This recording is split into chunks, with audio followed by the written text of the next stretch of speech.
Yeah, please, you can share your screen now.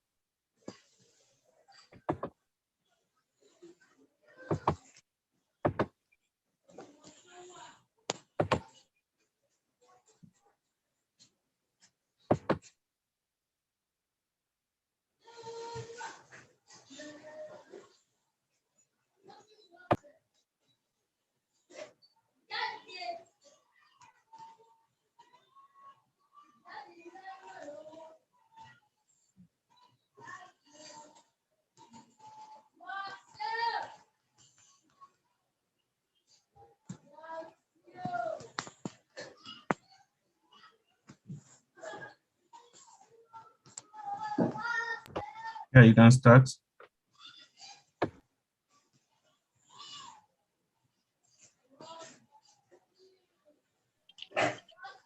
Good afternoon, everybody.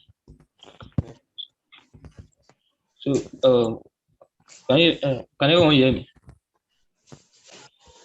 Yes.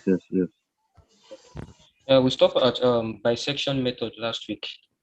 So I will continue from there. So we are given an example that to determine the root of an equation x raised to the power 4 minus x minus 10 equals to 0. So we are given 2 points. Can you put your presentation in slideshow?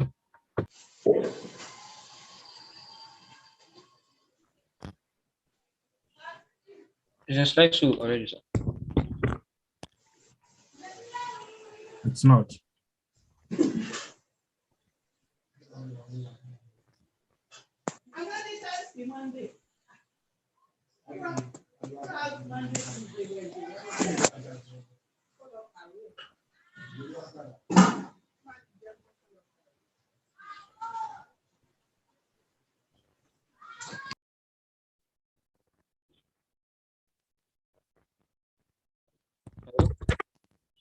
Everyone see my screen?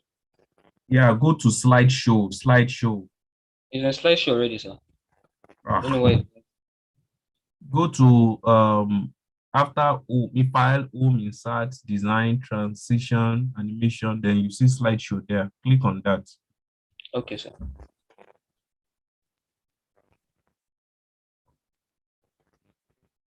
Yeah, just use your cursor to go to the. It's in slideshow for my head now, so I don't know why it is not coming up. Really? Yes. So you can't see your file, insert, all those stuff. No, it's in slideshow already, sir. I don't know why. Maybe I'm the one having issues then. At least you can see. It's not in slideshow. Oh. Okay.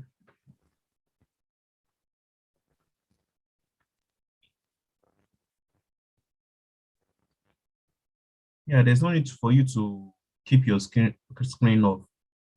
You can still do it while you're. So just go where you went as if you wanted to save the other time. Up, yes. A bit to the right. No. To the right. Up. Okay. Up. Yes, next. Transition is the next one. Move your cursor. No. Where you just left. Yes, sir. Now move your whatever to that place. No. There's something blocking the screen, so I want to. Then next. No. I can't see. Oh, you can't see what you are trying to click. Yes. Then are you okay? Maybe you press F4 or function F4. I've pressed F5 already, and it is in slideshow from my hand, so I don't know why it's not coming up here, sir. You are using double screen, so it's not allowing you to see your desktop. Okay.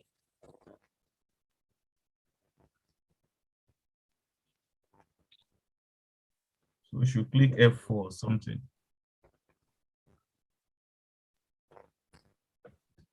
Because you look very small from where.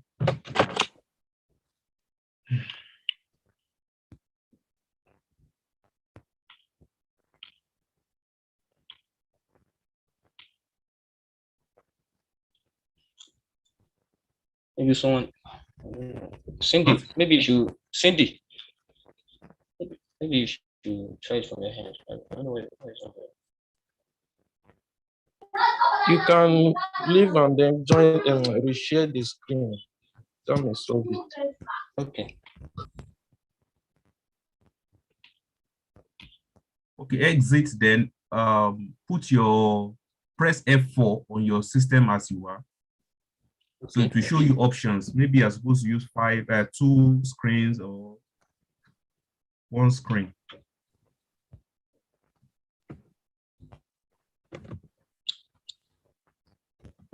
Let me try it again.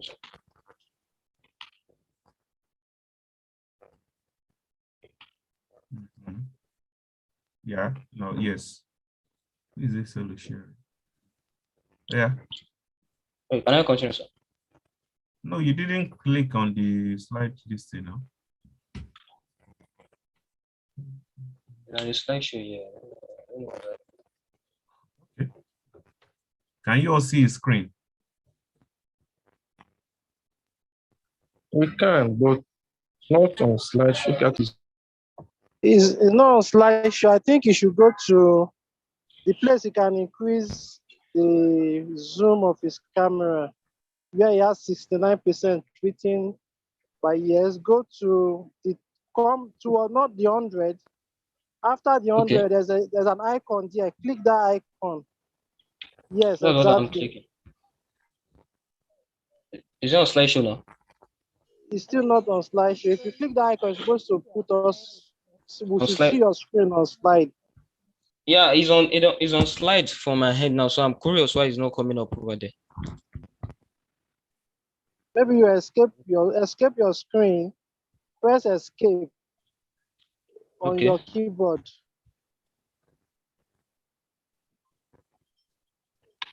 Then click that. Let's see if it will work. I've clicked it already, so I don't know.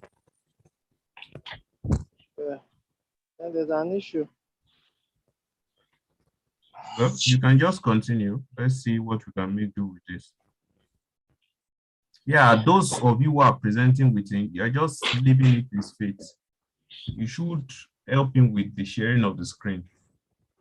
Someone else should try it from their end. Cindy, can you try it? Hello, Cindy. Yeah, okay, give me a minute. Okay, let me stop sharing my screen.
Yeah, what's delayed us?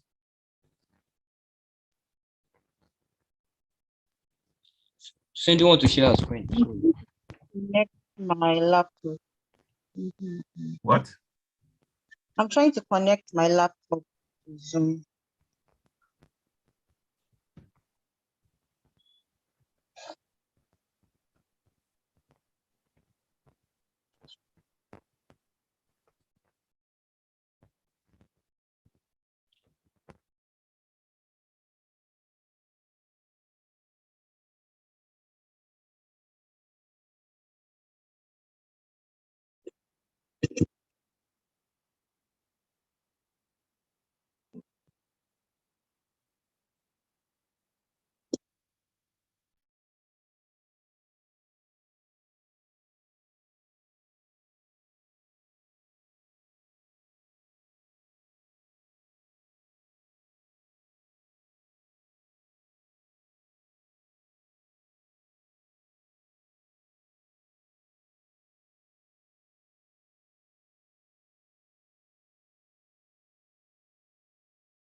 Hello, sir. Hello, sir.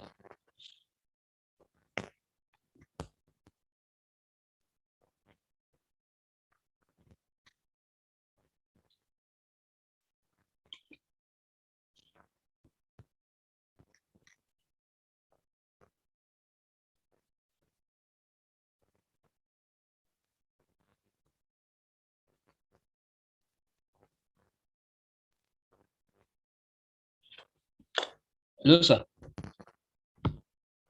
Hello. We can hear you. We can hear you. Okay. I can't share my screen again. That's why I'm curious. I want to try it again now. Did you log out? Yeah, the network. The network.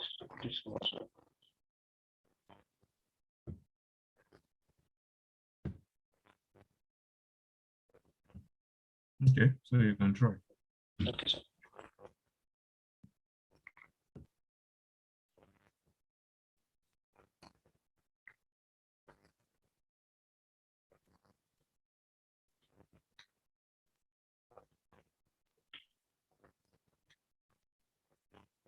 Is it on slideshow?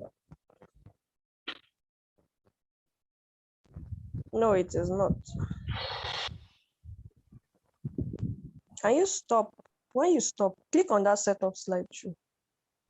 I think the problem is with the sharing, the screen you're sharing with us. Can you click that setup? Can you see the setup slideshow? Setup slideshow. I Can you can't. see I can't. that? If you go up a bit, just from beginning, from current slide, just keep looking. Click on that setup slideshow.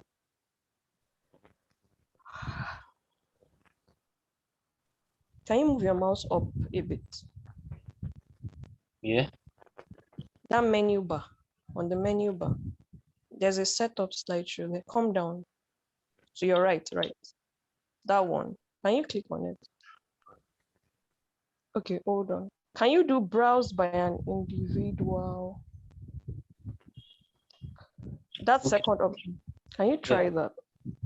Let's try again if that will fix it. Okay. Is it on slideshow? Can I go Yes. on now? I Okay. think this. Thank you. Thank you. Sorry for that. So from the bisection method, can anyone hear me? Yes, we can hear you. Okay. We are given a particular problem here that we should find a root for the equation x raised to the power 4 minus x minus 10 equals to 0 using 5 iteration in bisection method. Use a equals to 1.5 and b equals to 2. Let me go back a little. From the algorithm for bisection method, this step 1 states identify a bracket including a root where point A and point B such that A is less than B and function A multiplied by function B is less than 0. So this means if we are given 2 points A and B, point A will be less than B, and if we multiply the function, that is, if we put function A and function B into the equation, the function one of the two must be negative. That is, maybe A will be negative or B will be negative. So if we multiply it, it should be less than 0. Anything, if we multiply a negative with a positive, that is, any value we get will be definitely be less than 0. So here now, we are given the points to be 1.5 and 2. So here, we want to get the function of A. Inputting the value of A into the equation x raised to the power 4 minus x minus 10 equals to 0, we get negative 6.4375. While for the function of function B, we get positive 4. So if we multiply the two together, we get minus 24 point something. So the first step is correct. That is, we have a negative value. Now for the second step, determine the midpoint A and B, say C. That is, we are trying to find the midpoint between the two points. Now, The formula to find the midpoint is a plus b all over 2. We have 1.75. So let us come to this table. We are given point A to be 1.5, point B to be 2.0. So the function of A that we get from up here is minus 6.4375, while the function of B is 4. So the C, the midpoint we get is this 1.75. So we are trying to get the function of C. Maybe from here, maybe it should be less than 0, or it should be 0 or greater than 0. So we get that the function of C here is minus 2.3711. That is, it is not close to 0. For bisection method, our root must be 0 or very close to 0. So here we see that the function of C is not close to 0. So now we go to the second step. Our C now will become our A from this step. It says check if function A times function of C is less than 0, then A remains, but B becomes C. That is, if we have if our function of C gives us a positive value, that is our initial B we go off. So our C will be our B now. So for the second step, if function of A multiplied by a function of C is greater than 0, that is, if we have two negative values, like the first step now, if the function of A is negative and our function of C too is negative, so our function C will be our A now. That's why the function of C, that's why C is here. 1.75 is our A now, while B remains 2.0. So the function of A now is minus 2.3711, while the function of B remains 4. So we are going to find the midpoint again. If we find the midpoint again, we are going to have 1.875. So checking the function of that C, our new C now, is 0.4846, which is not close to 0 also. Now we go to the third iteration. Now we can see from our C now that it is a positive, the function of C is positive. That means our B will go. This our negative function will remain. That is 1.75 will remain. So we have a new B to be 1.875. So the function of A is minus 2.3711, while the function of B is 0.4846. So if we find the midpoint between 1.75 and 1.875, our new C will now be 1.8125. So the function of C is now minus 0.9606, which is not close to 0 also. It is not close to 0 also. We go to the fourth iteration. Now, our function of C is negative. That means our A will go. Our C will now become our A here. So 1.8125 is our new A now. So B will remain, which is 1.875. So this is the function of A, while this is the function of B. We find the midpoint again. It's just like slicing. We are slicing it into 2 at every iteration. So we find the midpoint again, which is 1.8437 is our new C now. The function of the C now is minus 0.2877, which is negative. We are told from the question to find 5 iterations. So we go to the 5th iteration now. Our new A is 1.8437 because it is negative. The function is negative, while the B remains to be 1.875. So the function of A now is minus 0.2877, while the function of B is 0.4846. So if we find the midpoint again, we have 1.8595. So while the function now is 0.0915, which is close to 0. Had it been, we are not given from the question that using 5 iterations, we still go again. We still go to maybe 6 iterations, 7 iterations, to where it is close to 0, like 0.00 something. So since we are given from the question to stop at 5 iterations, so we just conclude that the root of the equation between 1.5 and 2 is 1.8593. Any questions? Yes, Mr. Farouk. Yeah, so I I'm a bit at loss on your explanation of the choice of A and B Okay, on sir. the second iteration. Please, can we have a clearer explanation on that? Yeah, from the algorithm, we are given that if the function of A and multiplied by the function of C is less than 0, that is, if we get a new C, then we multiply the function of A and the function of C, it gives us a negative value. That means definitely, it means either one of the function, either function A is negative or function C is negative. But from the question we get that our function A here is negative. So we conclude that the function B, the function C, from here we conclude that the function C is positive. So we from this table now, the function B is positive. That is, we now eradicate the function B. The C will now be our new B. That's for the first check here. So for the second one, we are told that if function A multiplied by function C is greater than 0, then A becomes C. This implies that if we have two functions and we multiply them, the value we get is greater than 0. That means either of the two are negative. That is, negative times negative will give us positive, or the two are positive.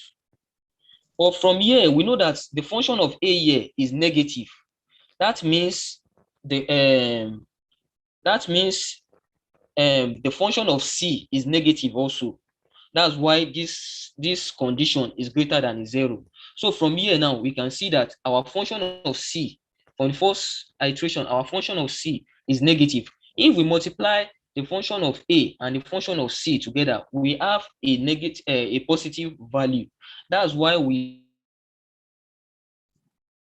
now say no, let our C become A here, because we don't want to have true negative value.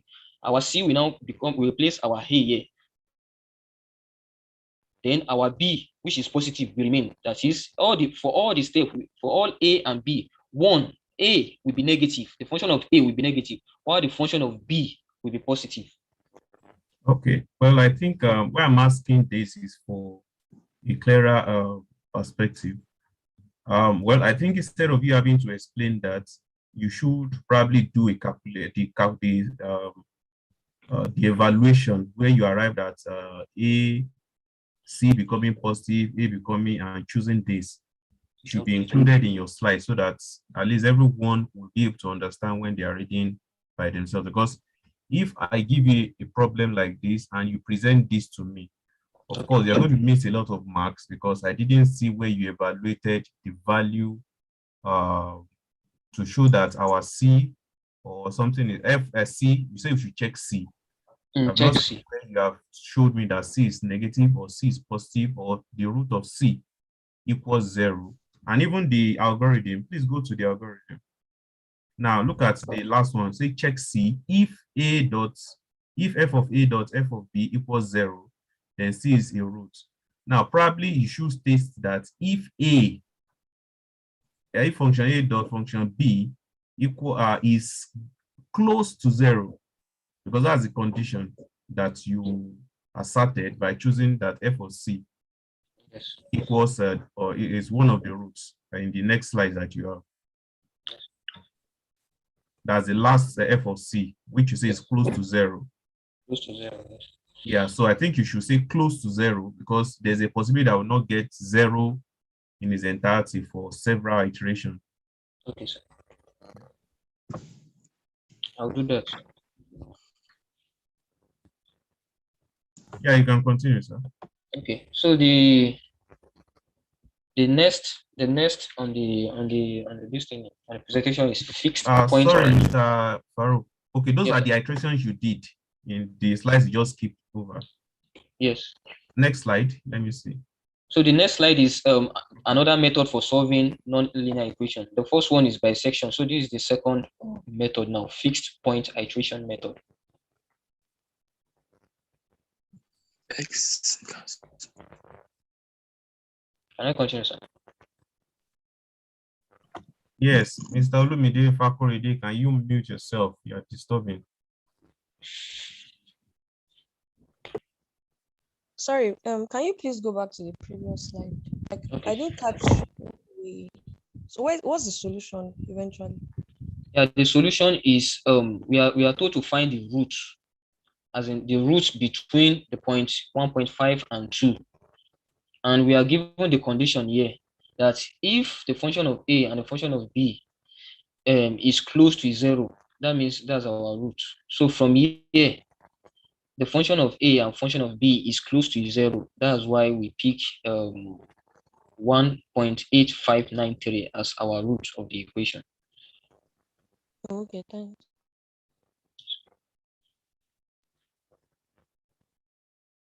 So can I continue? Sorry, let me ask again concerning this one that you just did. I Okay. thought why you chose that. Yeah, I think you should speak we up. The asked- person asking the question. Okay, sorry. Can you hear me now? Yeah. Yeah. You are using an headset. Probably you should remove that.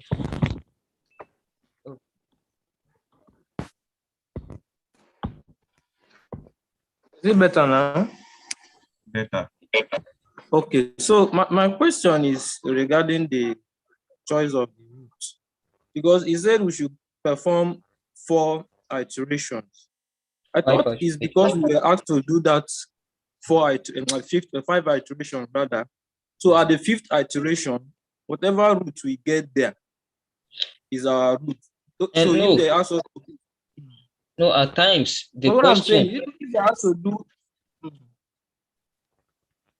Hello? I can't hear you. I can't hear that. Okay, so what I'm saying is it the number of iterations you were asked to perform that will determine your root? Because if you're asked to perform 6 iterations, definitely you will still get another root. Well, I think he made mention, if you look at the algorithm he presented to us. Now, please go back to your algorithm. Now, look at algorithm step 3, when you said check C. Now, you now said if the multiplication of function of A and function of B equals 0, so there's going to be a tweaking of that statement.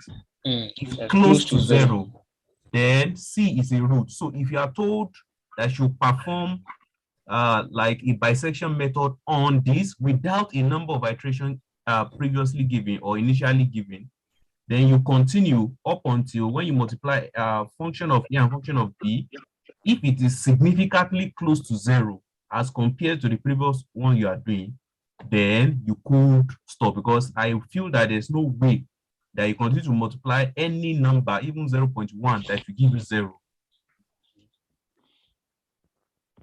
So look at the 5th one. Sorry, please. Look at the 5th algorithm. Can you please go to your algorithm? Now it says stop iteration when B minus, let me see, B, okay, minus A is less than, I think 0. Is that 0? Oh. 0. Aha. So you can see those are the conditions. Now I say repeat. Now look at 4. Repeat the procedure until desired accuracy is achieved. Stop when that condition is satisfied. So I think you should study that algorithm properly for you to get insight into it. Then, of course, in the presentation of their slides, they are going to show proper working of those iterations that they put in the box, because in the table, because if you put that table for me as just this step in your exams, you will score probably 2/10, because I've not seen how you are getting your F of A and F of B. The working should be shown. This is mathematics, not multiple choice. Thank you. Okay, sir. Thank you, sir. Yeah. So for the fixed point iteration method, this is another method for solving non-linear equation. So from our normal equation that we know, f of x equals to 0. This is a non-linear equation. We can write it into an equation of x equals to g of x. That is, if we are given an equation we can find a way to rewrite the equation to be the form of x equals to g of x. Remark, this can be achieved. For example, if x is equals to function f, function of f of x plus x, that is from here, what we just did from here is just that we add x to both sides. If we add x to both sides here, we arrive at this, that is x is equals to f of x plus x. So we can just call this our function f of s plus g as our g of x here. I don't know, maybe I'm communicating. That is, if this x is equals to function f of x plus x, that is, we have gotten this equation, we just take g of x to be our function f of x plus x. That is, however, the choice of g makes the difference in the convergence. So we are given the algorithm for the fixed point iteration that choose a starting point. That if we are going to choose a starting point, x of x naught at s is 0. So do the iteration x n plus 1 equals to g n of x of n. That is, n is equals to 0, 1, 2 until meeting the stop criteria. So we are given a problem here that find the root of the equation sine x equals to 5x minus 2 up to 4 decimal places, and the initial guess to be x of 0 equals to 0.5. This one, for this fixed point iteration method, the stop criteria will be when we are reaching to a point of convergence, as in when we see that maybe our x4 and our x5 is converging towards the same point, we can stop there. So I will do this example, then I will explain. So we are given the problem to be sine x equals to 5x minus 2.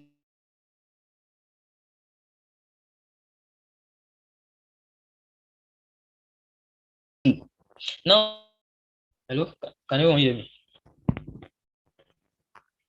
Yes, I think it just cracked a bit. Can hear you. Okay. Okay. So we are given sine x equals to 5x minus 2. So we want to change it into the form x is equals to g of x. Now we are given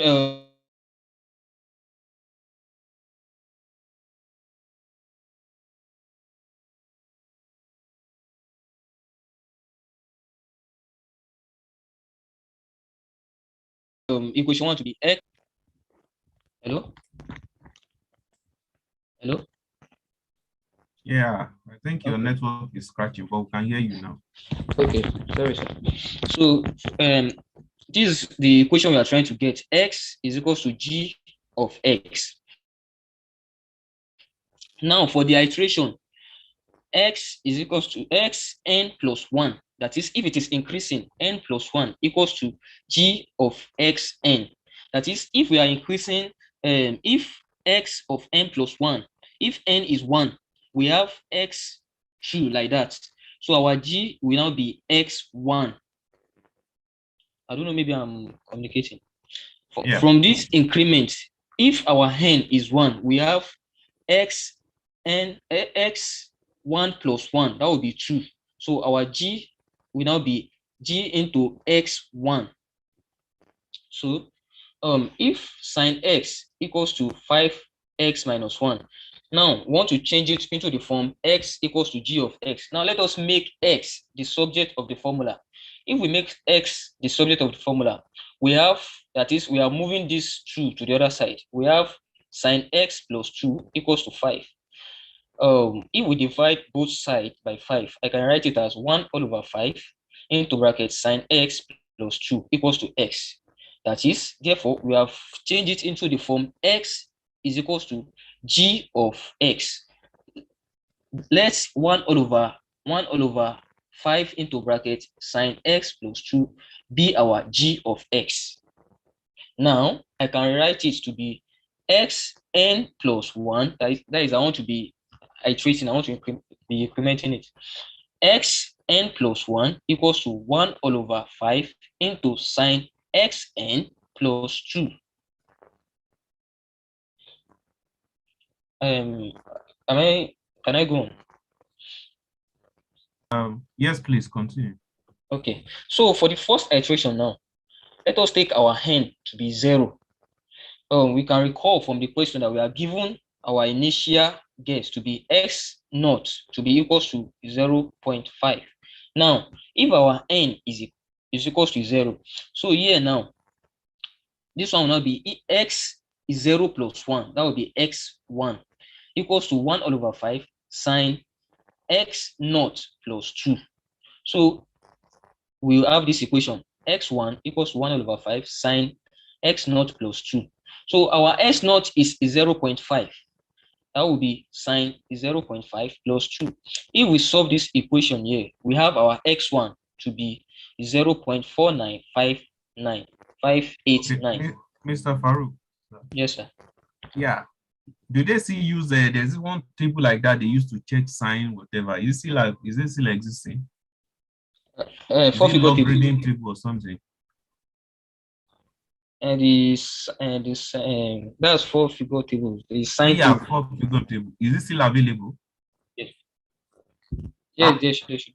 But we can just press this into the calculator. I don't know, maybe calculator. Okay. It's a long time I use calculator and all those things. So that's what I'm asking.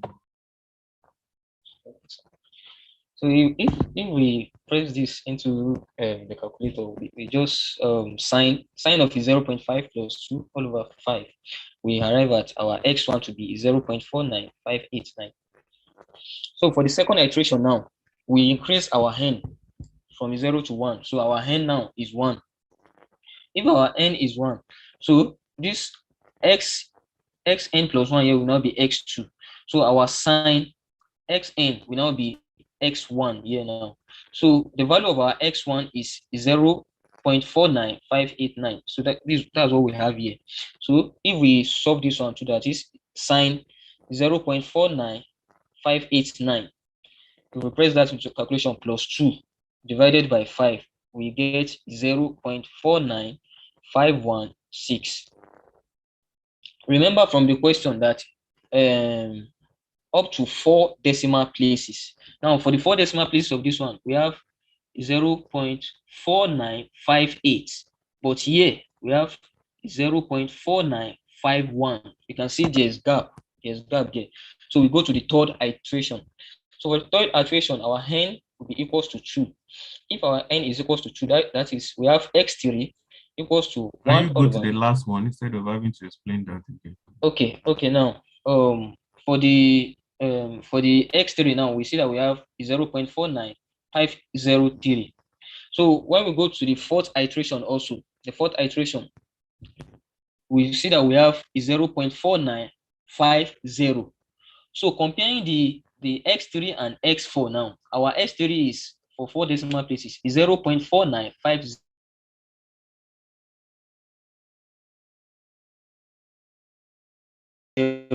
Our x4 is, hello? Continue.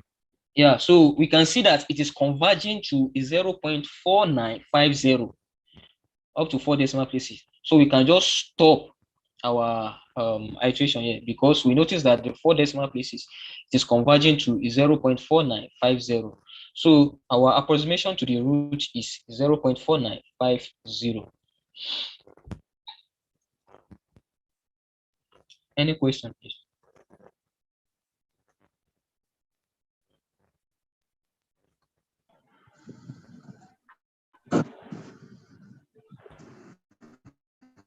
Can I continue? Yes, please, in the absence of no question. Okay, sir. Okay, so for the third method, I will allow Cindy to take over from here.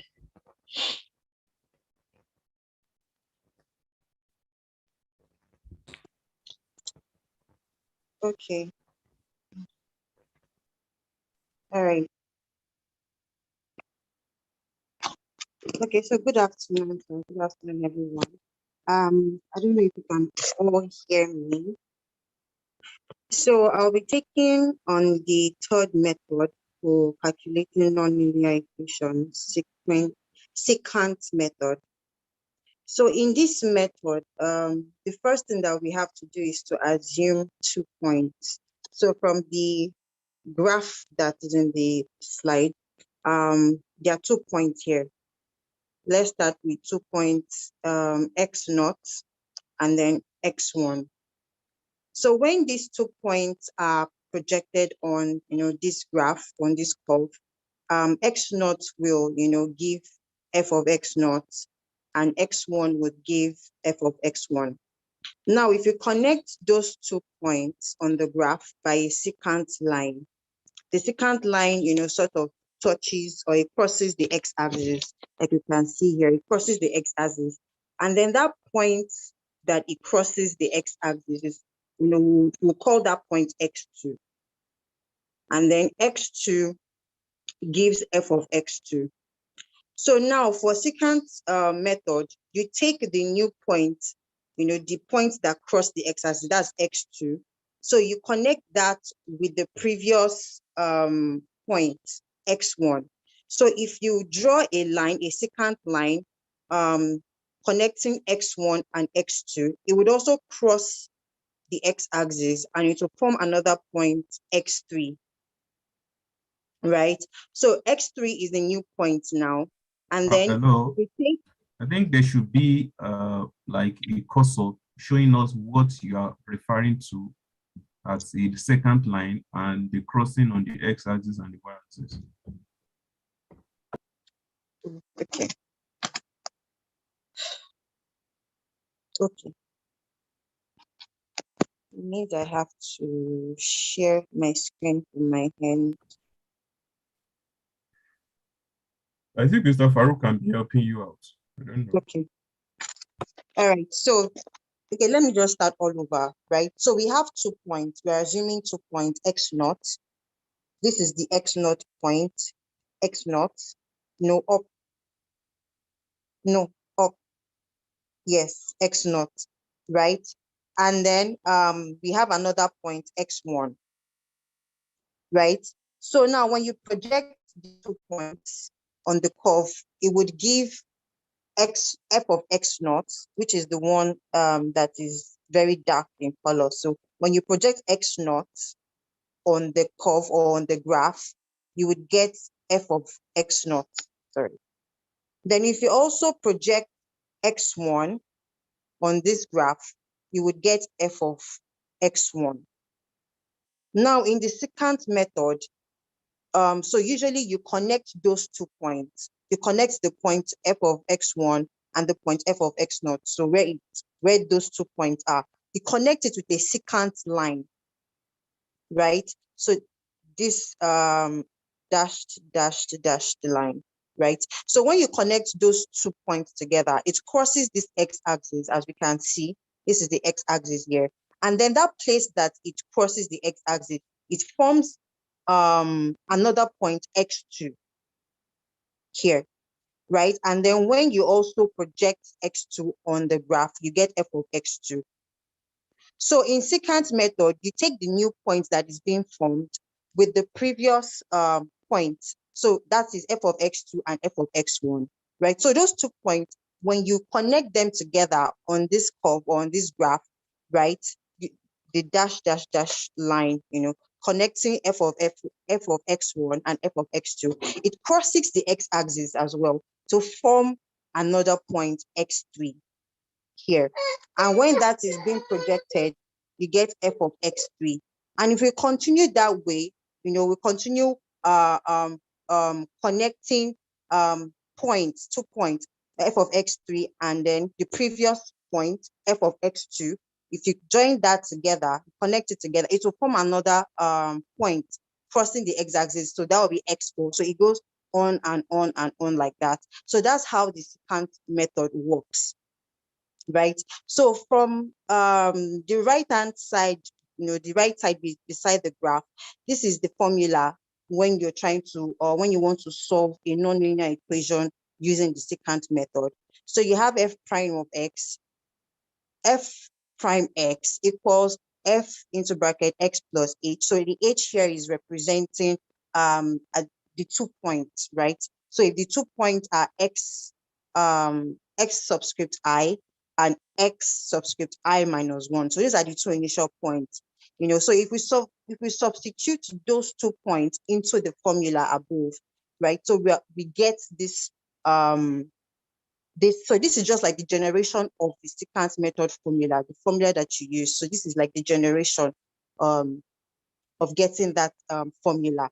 So if you substitute those 2 points, right, into the formula at the top, you get this formula, f prime of x subscript I equals f of x subscript I minus f of x subscript I minus 1. So these are the 2 points all over x subscript I minus x subscript I minus 1. So furthermore, when you're solving this equation, so, can you move on to the next slide, please? Next slide.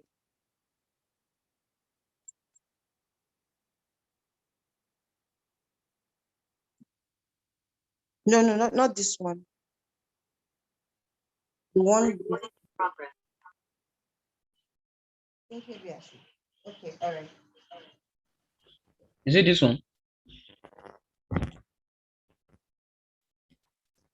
This one. This one. All right. This one. Okay. Yes.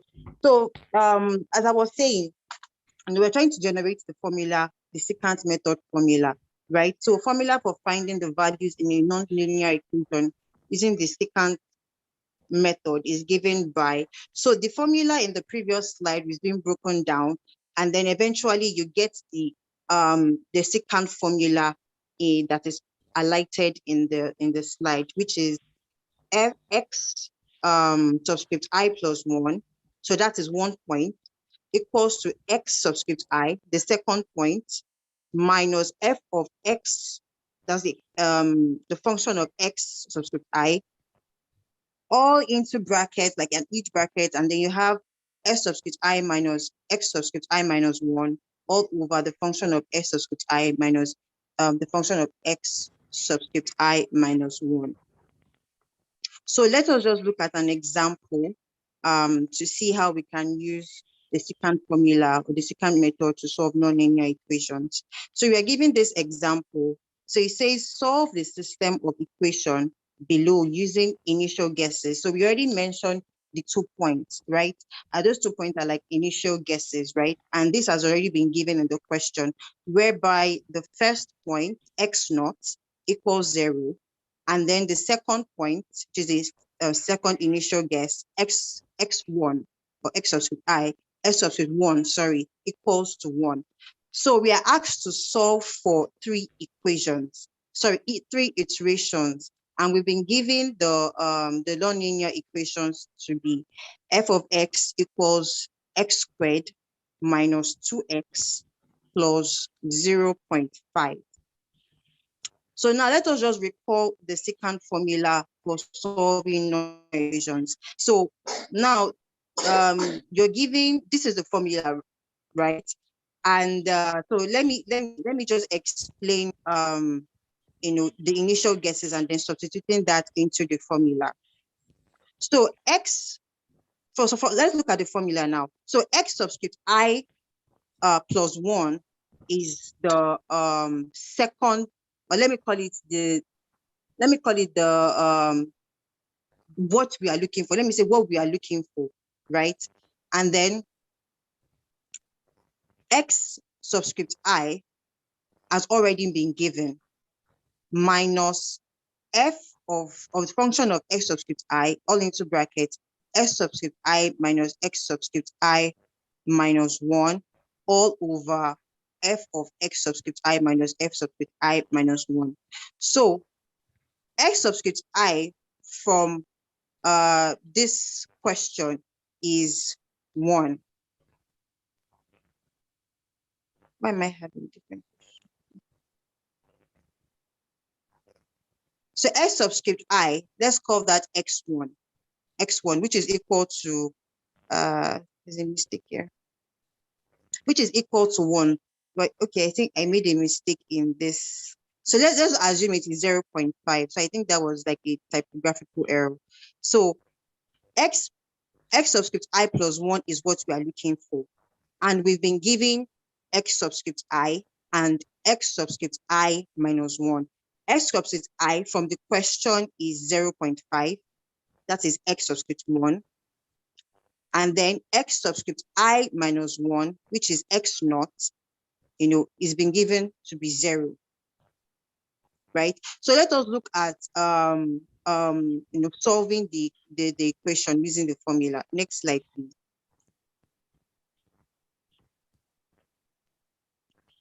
So because we are asked to solve for 3 iterations, so what I did here was to substitute the 2 points into the equation, into the formulas, excuse me. So we've been given x subscript 0, which is x naught, which to be 0, and x subscript 1 to be 0.5.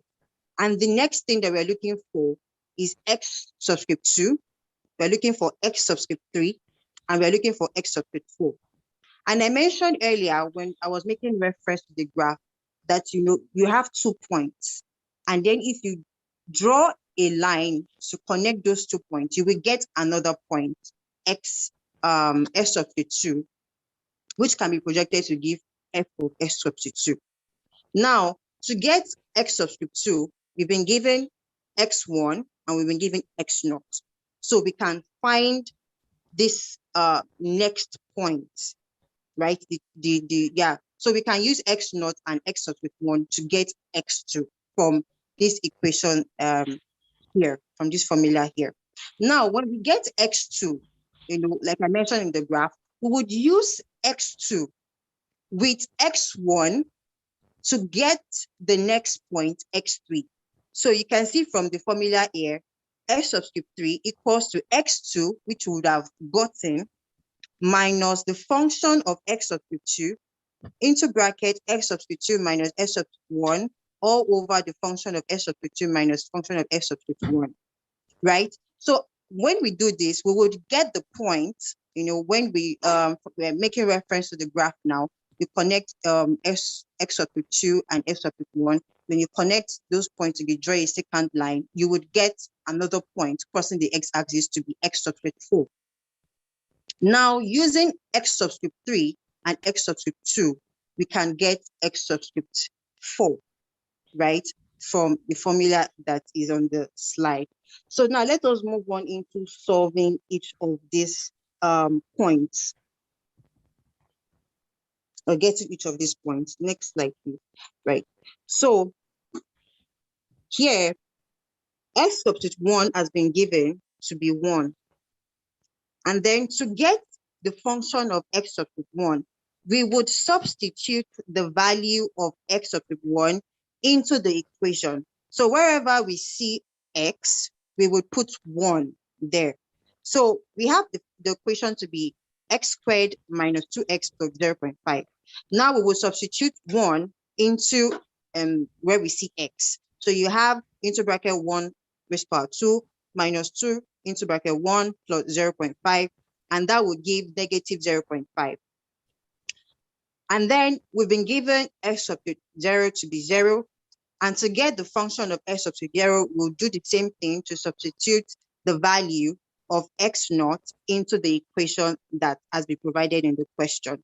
So that would be 0 into bracket raised to power 2 minus 2 into bracket 0 plus 0.5.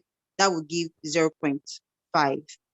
Now, from the formula that we generated in the previous slide, let us just, impute the values or substitute the values wherever we see what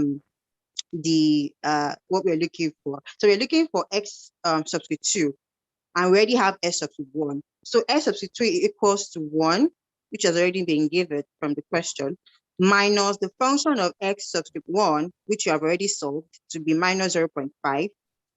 Then you have into bracket x subscript 1, which is 1, minus x subscript 0, which we have as 0, all over the function of x subscript 1, which we had solved earlier, to be minus negative 0.5, minus the function of x subscript 0 to be 0.5. So we just solve this this mathematical equation to be 1 minus into bracket 0.5. Then we do you divide 1 all over minus 1, and then we get the next point, which is x2, to be 0.5. So we've already gotten the point, the point that cross the x-axis, when you connect the 2 points x0 and x1. So that new point x2 is 0.5.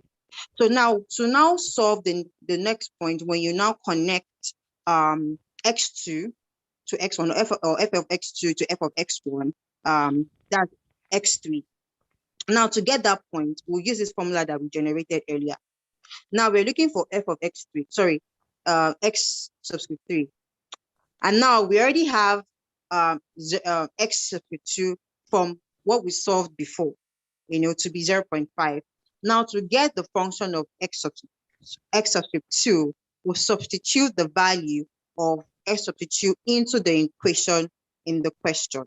So you have 0.5 raised to power 2 minus 3 into bracket 0.5 plus 0.5, and that will give us negative 0.25. And we already have the values for x subscript 1. I already have the values for f of x subscript 1 that we solved previously. Now let us substitute all those values into the formula here. So we have f substitute to be 0.5 minus the function of x subscript 2 to be negative 0.5. And then you have f substitute minus f substitute 1, which is 0.5 minus 1, all over the function of f substitute minus the function of f substitute 1, which is minus 0.5 minus into bracket minus 0.5. So solving that, we would get the value of the point x3, connecting f of x2 and f of x1 to get that value to be 0. So it means that when you cross the x-axis, it touched the point 0 on the x-axis. So the point x subscript 3 equals to 0. Now, if we're going to be solving for the next point, right? So you've connected of f of x3 to f of x2. Now, when we connect that, it touches the point on the x-axis, which is x subscript 4. So now we want to get the value for x subscript 4. Now, from solving before, we already have x subscript 3 to be 0. Now to get the function of f subscript 3, to get the function of x subscript 3, we substitute the value 0 into the equation from the question, which is 0 in raised to power 2 minus 3 into bracket 0 plus 0.5. So that will give us 0.5. And we already have the values for x subscript 2 and the function x subscript 2 from the previous solution. Now to get this point, x subscript 4, we'll substitute those values into this formula and would have 0 minus 0.5 all into bracket 0 minus 0.5 all over 0.5 minus negative 0.25. Next slide. All right. And then solving that would give, the point of x subscript 4 to be 0.333. So when the point f of x subscript 3 and the and f of x subscript 2, when we connect those 2 points together, when it crosses the x-axis, it forms a new point on the x-axis, and that point on the x-axis is 0.33. So usually this is how we solve non-linear equation using the secant method when we are told to find the different points using 3 iterations. So the point x2 is given as 0.5 or negative 0.5. Please, can you go back to the previous the previous slide where you have f of, and where you have x subscript 2, please. So yes, yeah, x subscript 2. This is x subscript 3, like where we got x subscript 2. Yes, this one.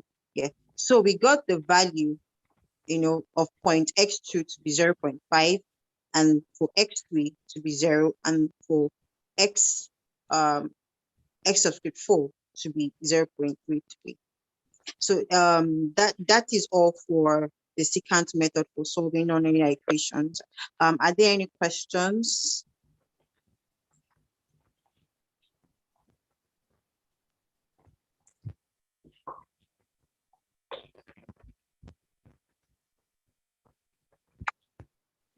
Okay, all right.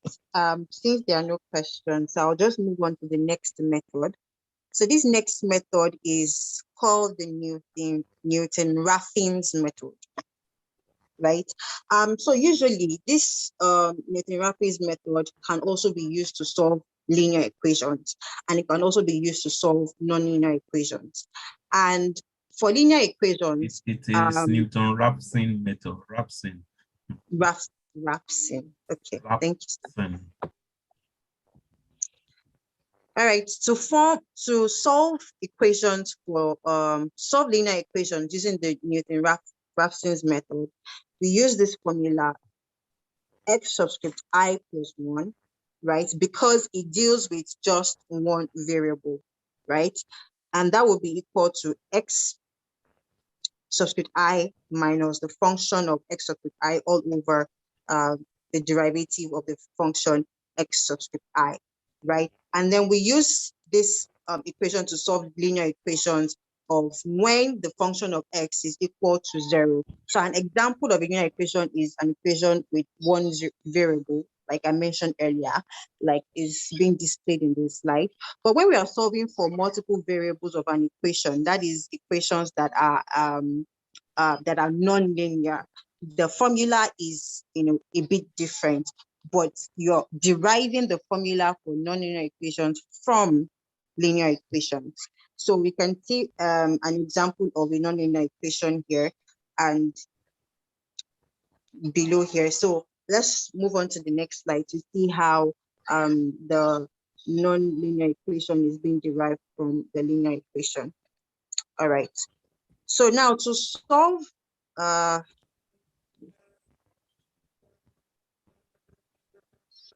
can I please share my screen?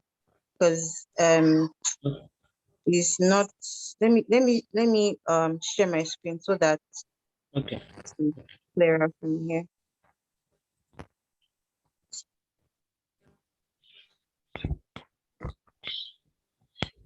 Okay.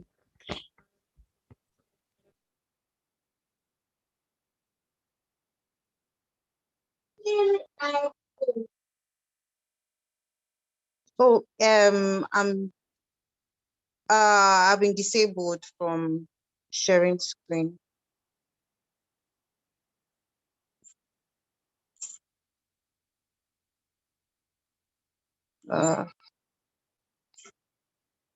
So I can't share my screen. I've been disabled from sharing. Okay. All right, thank you.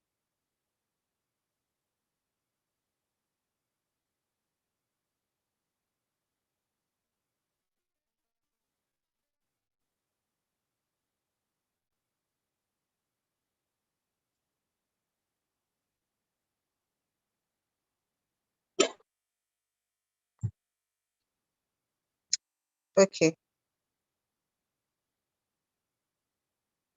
All right, so for this, so now let's derive the nonlinear formula for solving nonlinear equations from the linear equation formula of Newton-Raphson. Right, so you can see here that for the linear equation involving just one variable, f of x is equal to 0. But when it becomes a non-linear equation, having multiple or two variables, sorry. So here, let us just look at the linear equation. If we look at the linear equation, we're sort of deriving the non-linear equations from here. So you can see for here, for the nonlinear equation, x subscript I plus 1, then you have y subscript I plus 1, all equal to here and here, you see x subscript I, and you have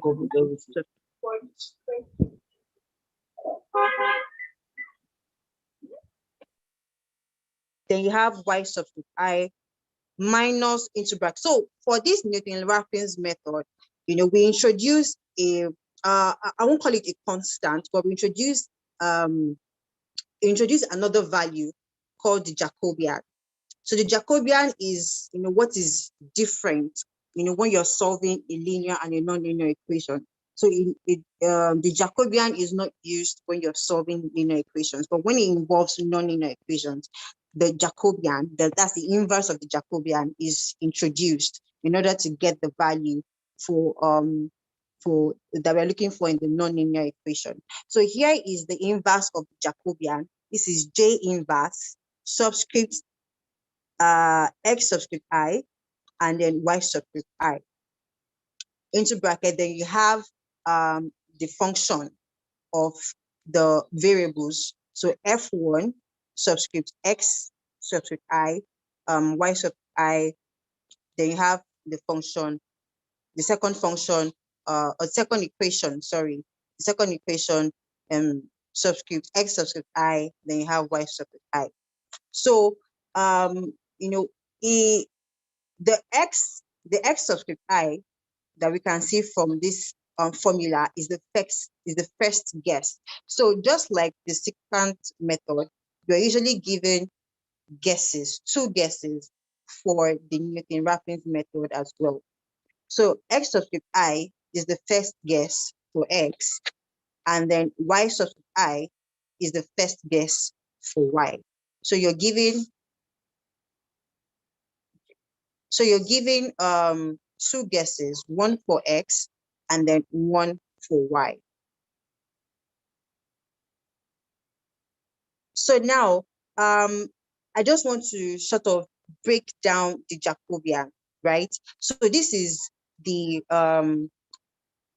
what comprises the Jacobian. So when you're solving Jacobian, so the Jacobian J subscript x subscript I, y subscript I would equal to the partial derivative of the first equation with respect. So you're taking the partial derivative of the Is it first derivative of partial differential? Sorry, partial differential. So you're taking the partial differential of the first equation with respect to x. Then you take the partial, I think derivative, I don't know, the partial differential of the first equation with respect to y. Or differentiation, that would be a lot easier. Okay. Partial differentiation. And then you're taking the partial differential of the second equation with respect to x, and then you take the partial differential of the second equation with respect to y. And if you can recall from further maths in secondary school, where you're trying to find the inverse of a 2x2 matrix, because this is a 2x2 matrix, right? Because it's involving 2 variables, so it's a 2x2 matrix. So if you're trying to get the inverse of a 2x2 matrix, what we do is so you're sort of going to get the determinant of. So now we are using this example: A equals to the matrix, the 2x2 matrix A, B, C, D. I want to get the inverse of A. So what we do now is to get the determinant of A. And what's the determinant of A? The determinant of A is 1 all over, we do like a cross multiplication, 1 all over AD, so A times D minus B times C. This is the determinant of A. Then all into bracket. So what we do here is to sort of switch positions, right? So D goes to where A is. So D is here. Oops. D is here and A is here. Then we take the negative of the values in B and C. So you have negative B and negative C. So this is how we solve the inverse of a 2 by 2 matrix. So the inverse of a 2 by 2 matrix is given as determinant all into brackets. Then change the positions of the column from, okay, you change the positions of this position here, you change the position, and then you take the negative of this ones here, and they are still maintaining their position. So the Jacobian inverse will become, so this is J inverse to become 1 all over the determinant, which is the partial differential of the first equation with respect to x, multiplied by the partial differential of the second equation with respect to y, minus the partial differential of the first equation with respect to y, and the partial differential of the second equation with respect to x. So this is the determinant of J. All into brackets, mention that we're changing the positions here. So you have the partial differential of the second equation with respect to y, and partial differential of the first equation with respect to x, and then you take the negatives of of this differential, the equations here.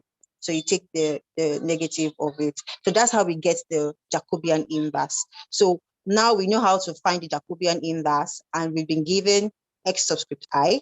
That's the first guess for x, and we've given the first guess for y to be y subscript I. So I think we can go ahead to see an example on how we can use the Newton-Raphson method to solve a non-linear equation.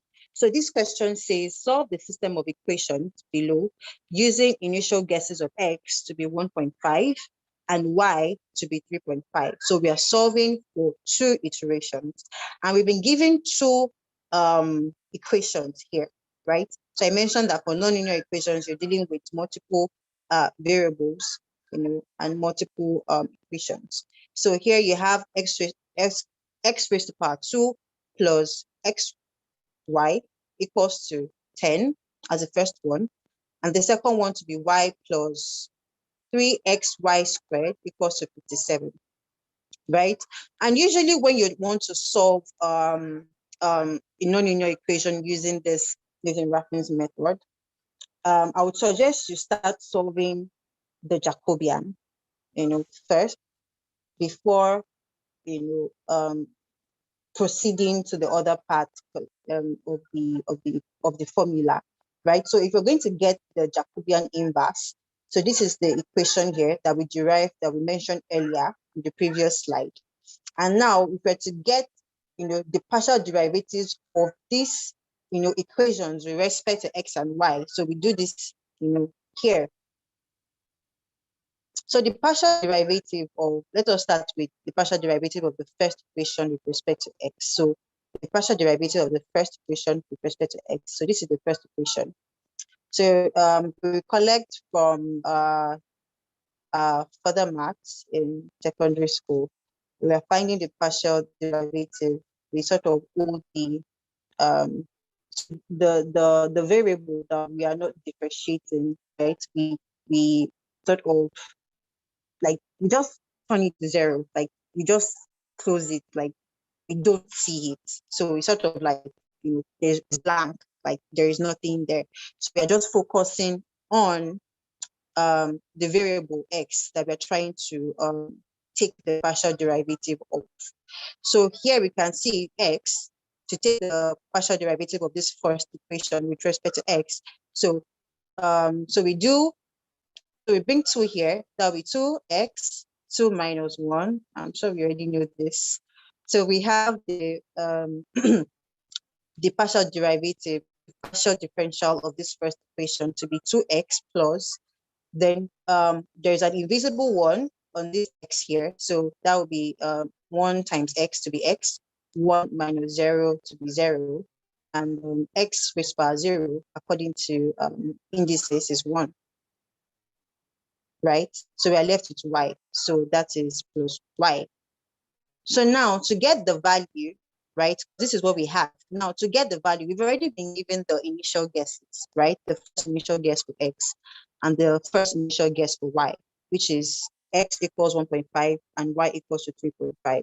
So we substitute these values into this new equation that we got from differentiating this, right? So we substitute x into this and y into this, we'll get the differential of the first equation with respect to x to be 6.5. Now let's move on to finding the partial differential for the second equation with respect to y, right? So we are closing our eyes to x. Okay, we can't close our eyes to x because this is together, right? So we do, this is what is, this is y raised to power 1 times y, 1 minus 0, 0, y raised to power 0, that's 1. That's why we have 1 here. Plus, now we're looking at y because we're differentiating with respect to y. So 2 times 3 is 6, right?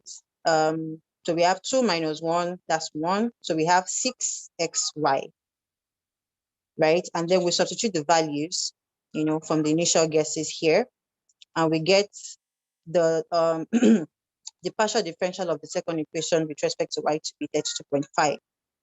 Now we go ahead to solve for the partial differential of the first equation with respect to y. So that would give 1.5.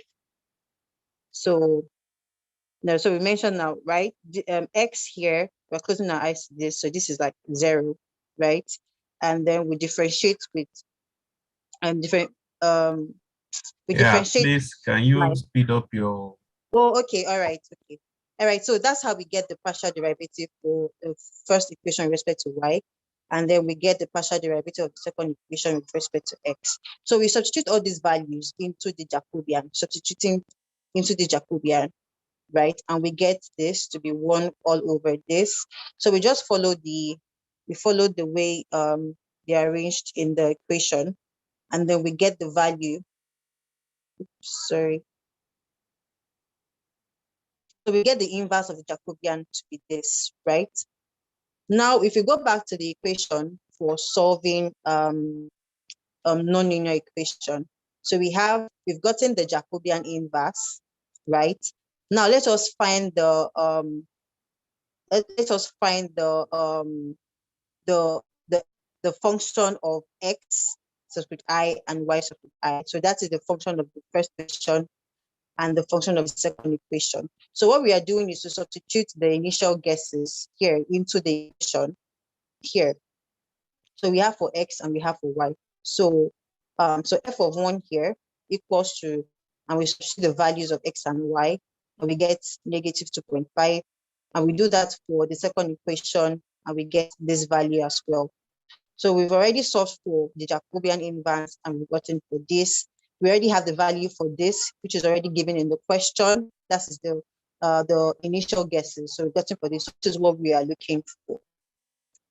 So moving on, right? So we're looking for this, right? And so we substitute the initial. So these are the initial guesses of x and y, which has been substituted here. And then this is the Jacobian inverse we've substituted here.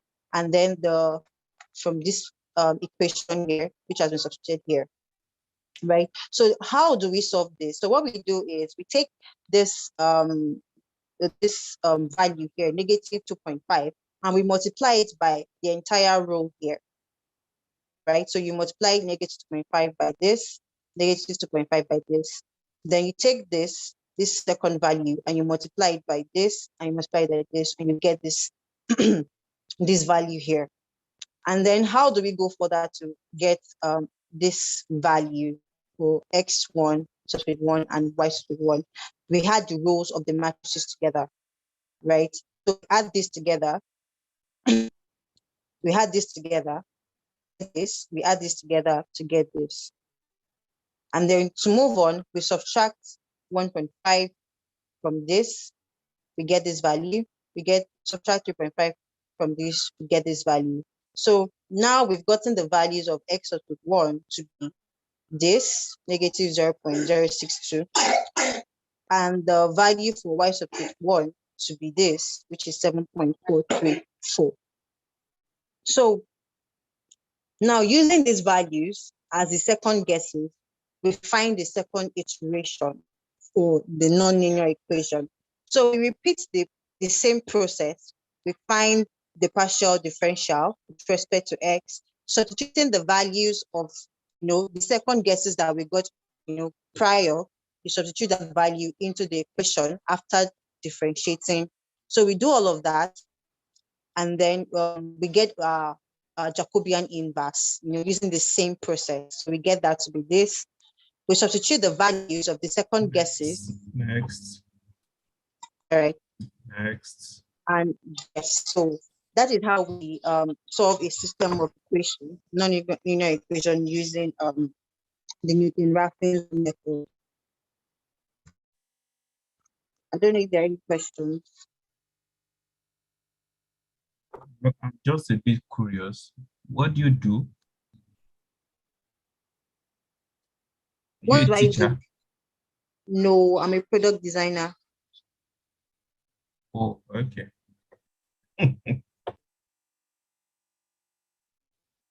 All right, you can continue. I thought you were a teacher. You were teaching like a teacher. Oh, so my colleague will take on the next method. Thank you.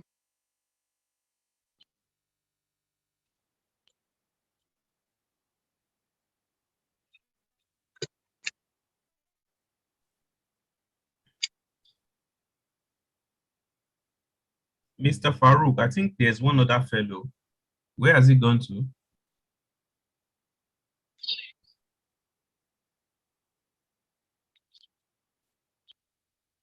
Mr. Lawal. Oh, thank you. Yes, sir. Hello. Yes. He presented. Yeah, I think you guys are 3, right? Yes, he presented the first part last week, sir. What did he present? All right. The introductory part, sir. Okay, continue. Yes, sir. Okay. Yeah, so the next subtopic now is the rate or order of convergence. Here we are trying to just know, out of all the methods, which one converges faster. So now from this thing, we know that the Newton's method is the fastest method to finding the root, while the bisection method is the slowest, because for the bisection method you just need to keep dividing as in finding the midpoint. So while the secant method is just in between. So we want to quantify this in some mathematical sense. That is the concept of rate of convergence. So for solving the function, this is a non-linear equation, f of x equals to 0. Then we may end up with the iteration for all the methods. We can see that we are iterating. So we may end up with the iteration x0, x1, and x2, and so on. Then the root is going to be r. Now we are taking the root to be r. So our sequence of x is trying to converge to the root. We're just trying to converge to the root, to r. So we want to quantify this. What is the error in each of the iteration? We definitely, for the iteration, we are going to have an error. So we define the error to be epsilon equals to r minus xn. So for each iteration, we have error is equals to the root minus the iteration we get. So for the rate of convergence, we can divide the following. So this is the formula for the rate of convergence. This convergence formula, that is epsilon n plus 1 equals to k, where k is constant, into absolute epsilon n raised to power p. So the p we get here, we call it as our order or rate of convergence. So now for the bisection method, this is what we are trying to do. If we are given 2 points, that is xn minus 1 and x, that is we are trying to just get this point, that is the midpoint between these 2 points from our for our bisection method. So we can say that en plus 1, that is en plus 1, is equals to, when we slice this one into 2, we have half, that is half of these 2 points into absolute value of en. This one is raised to power 1, is raised to power 1. So that's why we just say our P is equals to 1. So the bisection method is equals to 1. That is, we keep dividing as in 1, 1, just 1, 1 like that, till we get our root. Now, for the Newton's method, this is our formula. That is xn plus 1 equals to xn minus function of xn all over f prime into bracket x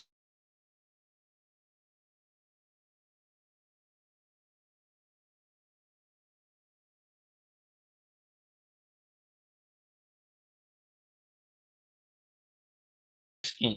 So we know our error, right? Newton's, as if we want to let us subtract the root from both sides here. We have r minus xn plus 1 is equals to r minus xn plus f of xn all over f prime of xn. So now let us call this one. As in this is just like our error. If we include plus 1 here, let us just call it epsilon n plus 1 equals to this one here, r minus xn is the same thing as this, en. So you can just call it epsilon n plus fn. This one here, if we take r as the subject of if we take xn as the subject of formula here, this r will go to the other side. It will be r minus en. That's why we just, instead of writing xn here, we write it to be r minus epsilon n all over f prime r minus epsilon n. So using Taylor's series, we are just trying to just get the root for Newton's method. Now we are going to use Taylor's series to expand this expression here. So from our Taylor series, en plus 1 equals to en plus f of r. That is the function of root here, minus en f prime, that is, we are differentiating the first for the first time now, en f prime of r plus en raised to power 2. We are differentiating the second time now, en raised to power 2 all over 2 f prime prime of r plus, we can leave the other series, because Newton's method is of order 2. That's why we stop in this order. So for the denominator now, we are trying to expand the denominator. That's f prime of r minus, differentiating the first term will be en f prime prime of r. This is the first differential for the denominator. Plus, we can just leave the other part because this is of order 2 now. So let us divide the numerator and the denominator by f prime of r. If we divide the numerator and the denominator by f prime of r, let us note f of r, that's our root. The function of our root is equals to 0. From our equation is equals to 0. Then this f of r, we can leave it out because it is equals to 0. Now, if we divide this first term here now by f prime of r, we cancel f prime of r, we only be left with minus e of n plus, here now, if we divide it by f prime of r, we have this en s square f prime prime all over f prime of r. Now for the denominator, f prime of r, we cancel out f prime of r here. That's why we are having 1 minus, if we divide this one by f prime of r, we have this. Hello? Am I still? Hello? Can I continue? Hear you. Okay. Yes. Okay. Thank you, sir. So now, for here now, we want to bring this denominator up. We want to take it up. So we have it like this: en plus 1 equals to epsilon n plus into brackets this expression here. Sorry, this expression here, the numerator So we are bringing the denominator up to be into bracket 1 minus epsilon n f prime prime of r all over f prime of r. So now we want to expand the bracket. We're having two brackets now. We want to expand the brackets. This is one value, this is another value, this one value, is another value. So we can expand the bracket. Now by expanding, that is, we use this minus en to multiply this one. We have minus en. This one now, this one, we multiply it by 1. We have this. Anything multiplied by 1, we have that same thing. So now for the second one, minus en multiplied by this one as a whole, we have en squared, that is en multiplied by this one, we have en squared f prime prime of r all over f prime of r. If we multiply this one and this one, we will be having of order 3. That's why we can just leave that out. The thing we want is just of order 2. That's why we just leave that out. So now let us come here. We can see if we open the brackets, we have en minus en. This en can cancel en. So that's why we leave that one out. So we will be left with these two variable, which is en raised to power 2 f prime prime of r all over 2 all over f prime of r minus this one. So now we can factorize. We can see f prime prime of r all over f prime of r is common in the both side. We can factorize that out. If we factorize that out, we have f prime prime of r all over f prime of r into brackets. It will remain en square all over 2 en square all over 1. So that's why we're having this. So now, from our normal mathematics in our primary school, we can find the LCM here. The LCM of this one and this one is 2. If we find the LCM and minus it, we have this to be minus en square all over 2. So from here now, we can just bring these two out. We can rewrite it as this one, that f prime prime of r all over 2 f prime of r en square. So we can write it to for that convergence into that convergence formula. Another en of 1. This is the convergence formula. En of 1 equals to this one. Now is our k, is our constant, which is k here. Then this is our en, so raised to power of 2. So now we can conclude that P is equals to power of 2. Then we say Newton's method is of order 2. Can I continue? Yeah, please do. Okay, so just the rate of convergence is just for us to just show that bisection method is the slowest method to converge, while Newton's method is of order 2. That means that one will converge faster. So the next thing on the slide is solution of a system of non-linear equation. Since we have been treating non-linear equation, now we want to look into system of non-linear equation. That is, if we have two equations, we're having one equation since for the bisection method, for the fixed method, but now we are trying to just, if we have a system of non-linear equation, that is two equation. Now let us consider a system of two equation, f of x comma y equals to 0 and g of x comma y equals to 0. Let us call that equation 1. Now let x naught and y naught be the initial approximation of the root equation 1. That is, if x naught plus h comma x y naught plus k is the root of the system, then we can rewrite it as f into bracket x naught of h comma y naught of k. We are writing this equation 1 now. Y naught of k equals to 0 and g x naught of h comma y naught of k equals to 0. We call this equation 2. Assuming f and g, assuming they are, we can differentiate them by Taylor series, we can obtain f of 0 plus h di f all over di x naught plus k di f all over di y naught plus, we can leave the rest out. So, and g naught plus h die g all over die x naught plus k die g all over die y naught, like that. So where die f all over die x naught equals to die f all over die x, where x is equals to x naught, for f naught equals to f into brackets x naught comma x and y naught. So neglecting the second and the higher derivative term, we obtain the following system of linear equation. If we leave all the higher this thing out from here, we can just bring this f naught. Let's make f naught and g naught the subject of the formula, and let us forget the higher terms here. So we can write it as h die f all over die x naught plus k die f all over die y naught equals to minus, that is, we are taking it to the other side, minus f of naught, and h die g all over die x naught plus k die g all over die y naught equals to minus g naught.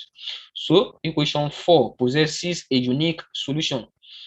If d equals to, this d is the you can call it the determinant, equals to this die f all over die x naught and die f all over die y naught, as we are picking the differentiation, die f all over die x naught, die f all over die y naught, die g all over die x naught, die g all over die y naught is not equals to 0. We call it equation 5. So by Cramer's rule, No, the sir. solution, yes, sir. Yeah, can you finish in about 3 minutes? So I'll try, sir.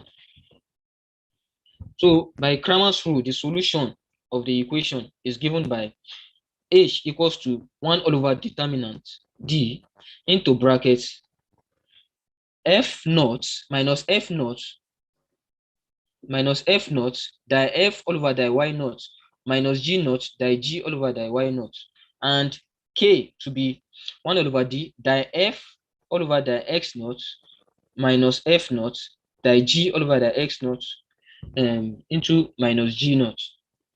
So the new approximation are therefore x1 equals to x naught plus h and y1 equals to y naught plus k.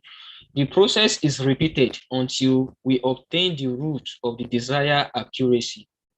So now, for example, we are given to solve this equation using Newton-Raphson method.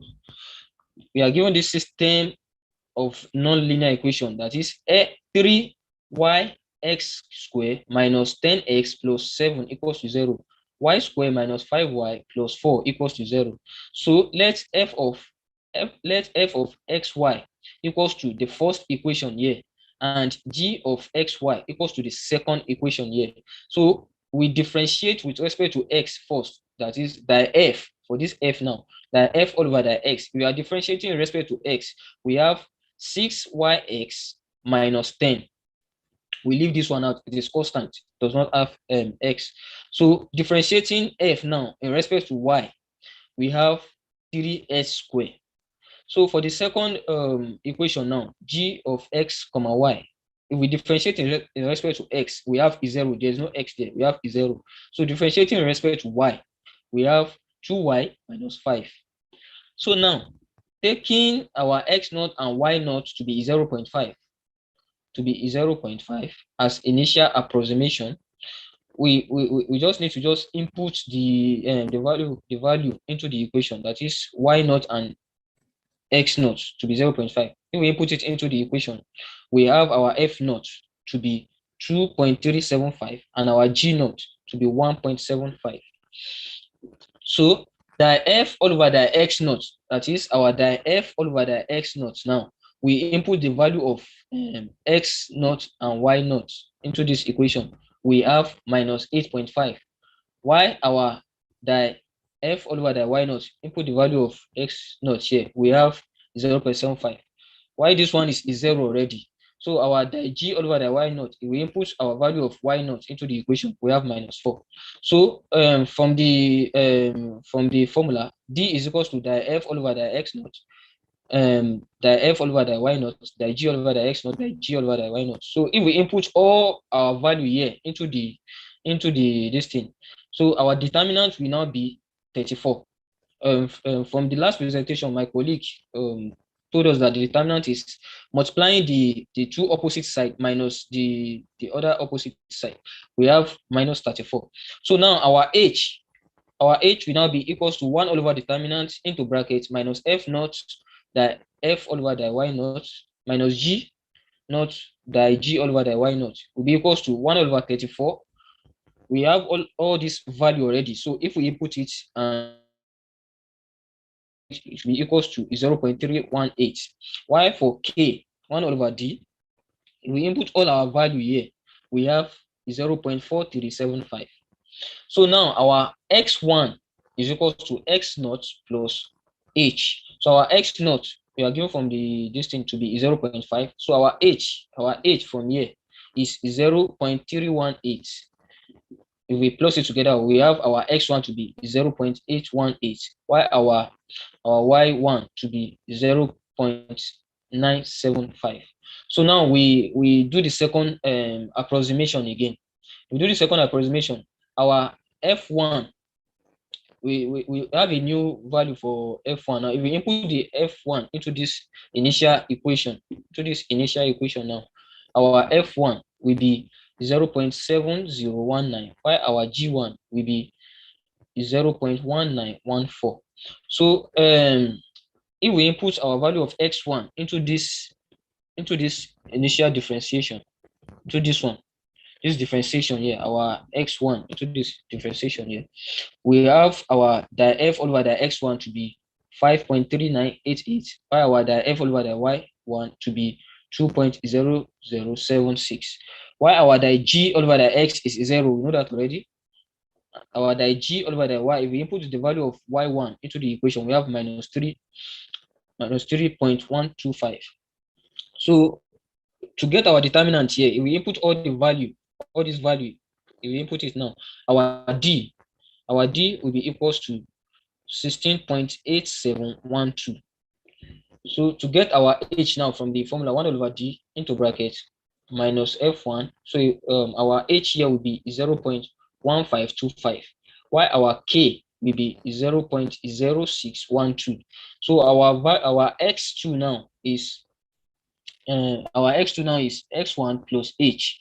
Our x2 will be 0.9708, while our y2 will be 0.9987. So we go for the third approximation again.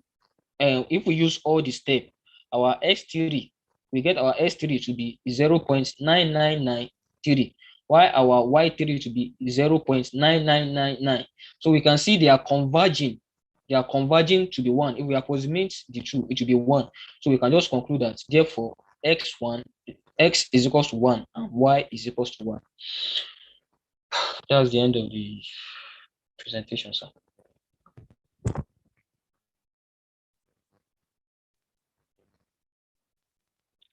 Any question? Yeah. Do you have questions for the presenters?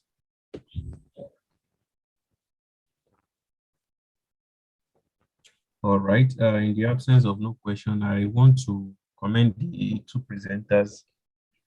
They have demonstrated a high level of oratory and also a knowledge of the domain that they presented. And of course, this shows that there's a level of seriousness in this PG set. I commend you sincerely for that.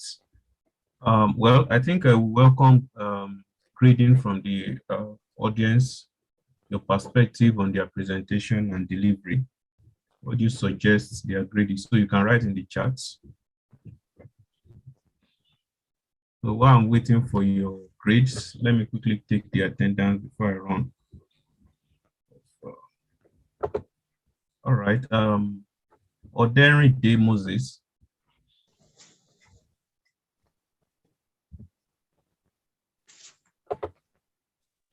Ordinary Day. Is Ordinary Day absent? Yeah, can you see hear me? Yes, we can. We can hear you, sir. Oh, okay. I think that fellow is not present today. Ordinary Day is absent.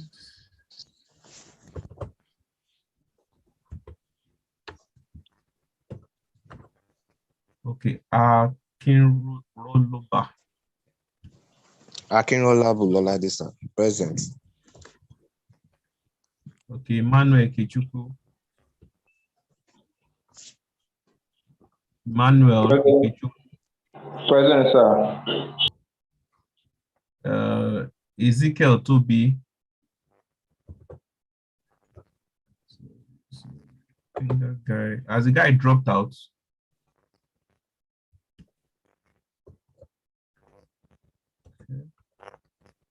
Elegbede Bankole Andrew. Present, sir. Samuel Chika. Present, sir. Abdurrahim Miriam Ola. Present, sir. Agba James Aguzi. Agba James.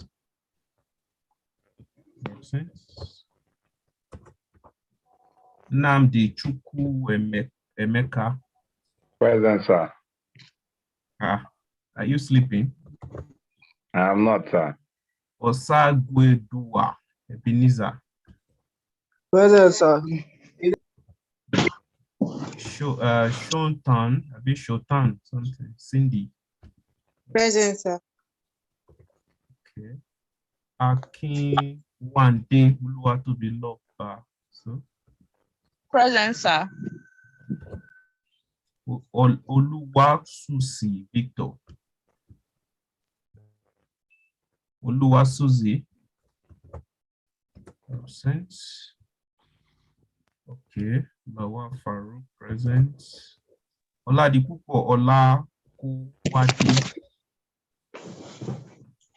Oladipupo. Jeremiah. Musiliuddin Abdurrahman Olakunle. Present, sir. Present, sir. Abdul Salam Mariam. Present, sir. Fakorede Olumide. Present, sir. Agbaji Michael. It's Ogbaji, sir. Ogbaji Michael. Present, sir. OG. Okay, Ogbaji Michael. Yes, sir. Present, sir.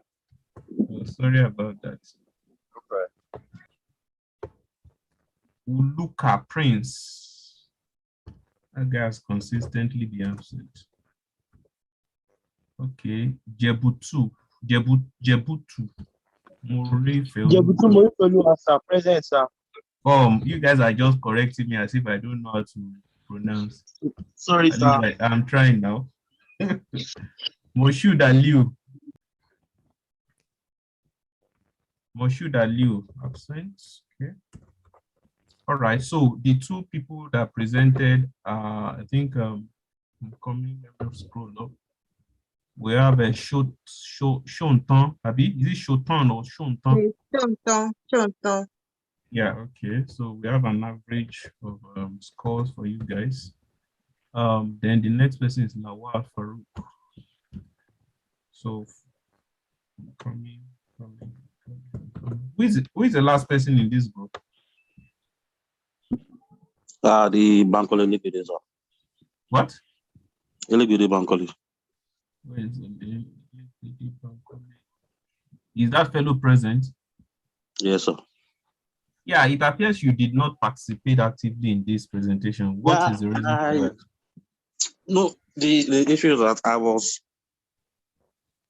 when we started this, and I was somehow busy, so that's why I took the introduction part. That's why I told my group that I should just take the introduction part instead of spoiling their presentation.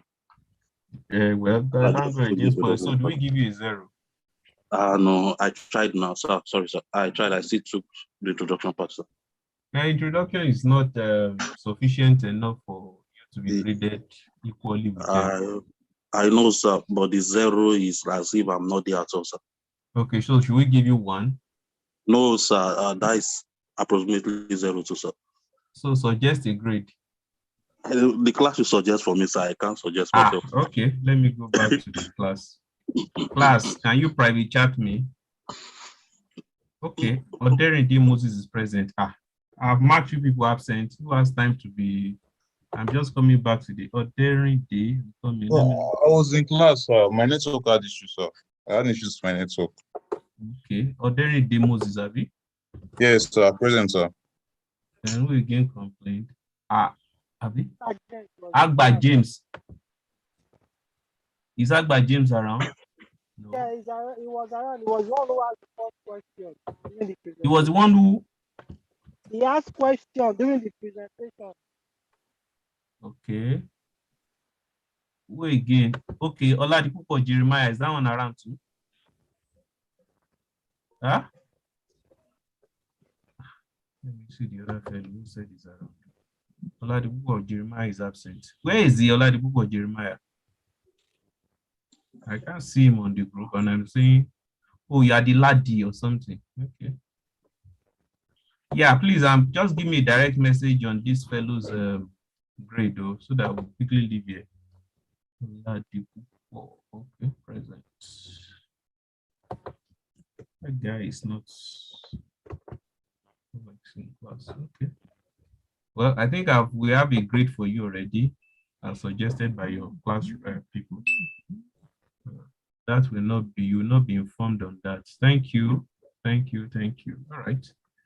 So what's the name of that fellow again? Yeah, Bankole Legbede, sir.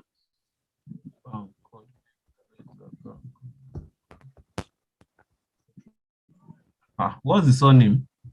Legbede. Okay, Andrew. All right, so thank you for your time. Thank you for your presentation. The next people to present, I hope you are taking cue from the excellent work that has been done so far by the others. So, Mr. Farouk, can you hear me? Yes, sir. I can. Yeah, please make adjustment to that table and Yes, give sir. us the explanation in details. Then send in your slide, then examples that you have. Okay, Let's sir. get over with your grading with that. So thank you for your time. Have a pleasant day. So you can visit the what's the name? The YouTube channel to look at what they are presented. I think at your own pace and your own time. Take notes and do a lot of practice. So have a lovely weekend.